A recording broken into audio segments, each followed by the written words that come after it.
ሰላም ተኸታተልቲ ናይ ማኪ ሚድያ ከመይ ኣለኹም? ኣነ ደሓነ እግዚአብሔር ይመስገን። ንስኻትኩም እውን በብዘለኹምዎ ሰላም ክትኾኑ ትምኒተዩ። እሞ ናይ ማኪ ሚድያ ተኸታተልቲ ንሎማዓንቲ ሕፅር ዝበለትን መሳጢትን መምሃሪትን ዝበልክዋ ካብ ገጻት ፌስቡክ ዝረኸብክዋ ዛንታ ናባኹም ሂዘያ ቀሪበ ኣለኹ። ክሳብ መወዳእታ ምሳይ ምጽንሑ ሰናይ መከታተል።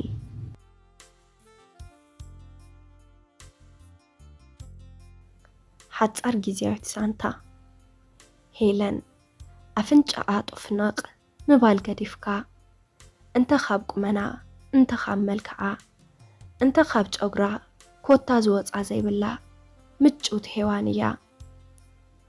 ኣደ ሄለን በቲ ጥዑይ መንገዲ ክትኸይድ ከምትኽእል ጌራያ ንጓላ ገኒሓ ዕብያታ። ኣቦኣ ግን ሓደ ሰካራም ስለ ዝነበረ ሄለን ትሽቁረር ነበረት። ኣቦ ሄለን ኣብ እንዳ መስተዩ ምውዓሉ ንዘይፈልጠን ደቂ ኣንስትዮ ድላዩ ስለ ዝገብር ድማ ንሰበይቱ ብዙሕ ኣይግደሰላን እዩ። ገዛ ምስ ኣተወ ንሄለንን ኣዲኣን ብጸርፍን ዘለፋን ኣልባበን ምሰጥፈአን መሊሱ ከዓ ናብ መደቀሲኡ ኸይዱ ይድቅስ። ምሸት ከዓ ንሄለን ጓሉ ኣንቲ ድርባይ መሳቱ ኽኮ ብሜሴንጀርን ፌስቡክን ተለያለየንየን ሓዳረን ዝገብራ ዘለዋ እንዳበለ ድቃሲ ኸልኣ ነበረ። ሓደ መዓልቲ ባባ እንታይ ግበሪ ኢኻ ትብለኒ? ብሓይሊ ደ ተመርዐው ንኽብሎም በቲ ሜሴንጀር ፌስቡክ ከዓ ከም ሰበይ ይጥቀመለኹ ክትብል መለሰትሉ። ብዘረባ ኣቦኣ ክትነብዕ እንዳደለየት ትመስል ሄለን ኣቦኣ ከዓ ኣንቲ ርእሲ ይብልክን ድዩ ዝተፈላለየ ፌክ ኣካውንት ጌርኪ ፌስቡክ ክፈቲ ድሓር ከዓ እታ ዘላ ሓንቲ ፌስቡክኪ ኣብቲ ፕሮፋይልኪ እዚ ፍየር ዝመስል ገጽኪ ከይትገብርስ ጥፍራርያ ዝመስል ገጽ ኣዲኺ ለጢፍ ክሉስ መን እዩ ኣድክብለኪ መን እዩ ሃይክብለኪ ብማል ተዛረባ። ሄለን ዘረባ ኣቦኣ ስለ ዝበዝሓ ባባ ስእሊ ናይ ማማይ ኣይቅይሮን እየ እቲ ፌክ ኣካውንት ዝበልካኒ ግን ክኸፍት እየ ኢላ ሓሳብ ኣቦኣ ተቐበለቶ። ንገለ ሰሙናት ፌክ ኣካውንት ኣውፅያ ክትጥቀም ድሕሪ ምቕናያ ድማ ሓደ ብልቢ ዘኽብራን ዘፍቅራን ወዲ ተላለየት። ዘረባ ኣቦኣ ብምስማዓ ብጣዕሚ ተሓጎሰት። ነቲ ዘይትፈልጦ መቐረት ፍቕሪ ኣንጻር ጾታ ብጽሑፍ ክተስተማቕሮ ጀመረት። ነቦኣ ድማ ኩሉ ዝኾነ ነገር ነገረቶ። ብዙሕ ተሓጎሰ። ኣቦኣ መርዓ ክተምርዐው ከቢድ እዩ፣ ስለዚ ተላልያ ብደገ ደገ ኩሉ ወዲኣ ሓዳራ ክትገብር እያ ክብል ሓሰበ። ነታ መርዓ ሓንቲ ጓለይሲ ከመይ ዝበለ ጌርናይና ነሕልፎ ትብል ሰበይቱ ናይ ተሰዓርኪ ኺ ሕጫጨ ሓጨጨላ። ሰበይቱ ኩሉ ትፈልጥ እያ። ምስ ካሊእ ኣንስቲ ከም ዝሓድር እሞ ይትረፍ።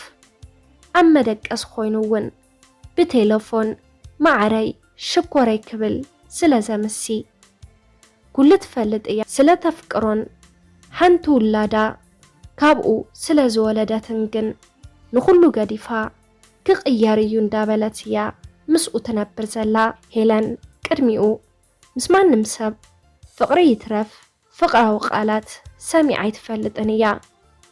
ምስ ዳኒ ካብ ተላለ ግን በቃ ለይትን መዓልትን ምስኡ ክትጽሓሓፍ እያ ተሕልፎ።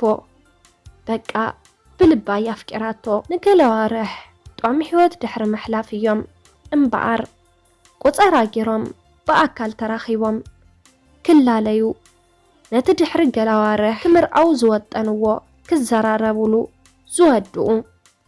ሄለን ንኽልቲኦም ስድራ ሎሚ እዩ ርክብና እውይ ማሚ ከመይ ለየ ክኸዶ ተሓጒሰለኹ ብጣዕሚ እንዳበለት ብምስርሳር ኣብ ቅድሚኦም ሓጎሳ ትገልጽ ዝነበረት።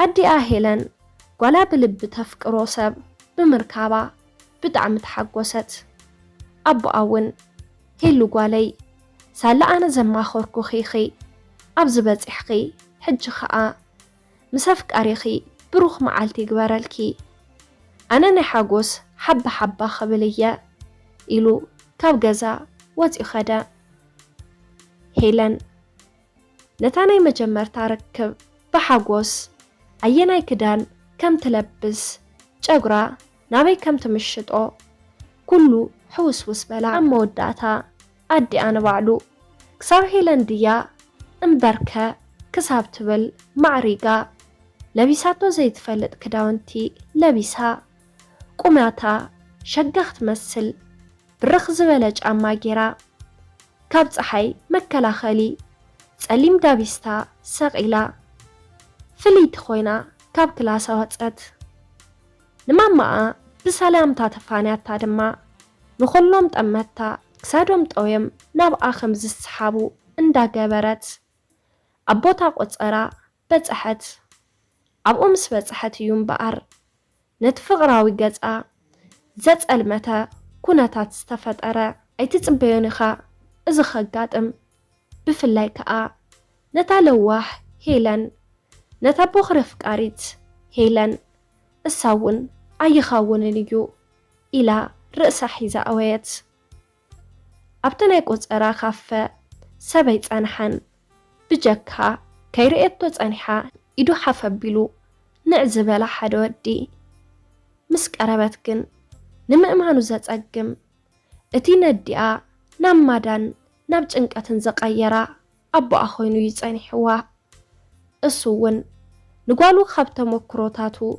أكافيلو أمونا فكاري كم زراخب اللامبر نسامو خانا من ما يفلت النيرو لومي تبقو تحرما تقات إبايلو نتسيا قوبزناء كتمت أمو كابكوف مبالي مستساء بابا زبل قال مسامعيو زناقرز فلتا حلمك خاون تمانيو كوخونا اللوغن أيك آلن قهديو اتا انكو هيلن قوالو يا بابا زبالتو نوؤو عبينا هيوت تمرتيو انتان هيلنكن كل التموتيو تفتزما داسن تيلاتكم شير بلوا صحافي ود بخرة تراخيت ماكدا سلام تخاتاتلتي ماكي ميديا لما أنتي حيزالكم قريبا زنباركو نازي مسل نيرو أبزي چانال حساب رئيتو انتداح لكم